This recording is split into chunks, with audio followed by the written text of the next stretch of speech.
aqui é Praia da Pitinga, Arraial da Ajuda.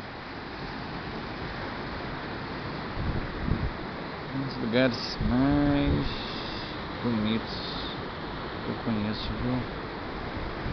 Muito show.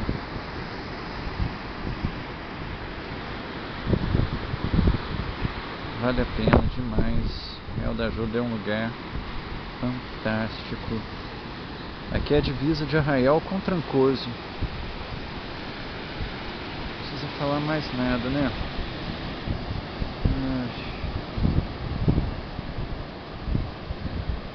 Eu tô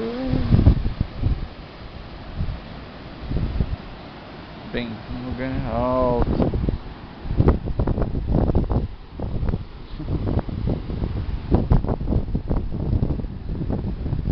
Bem alto.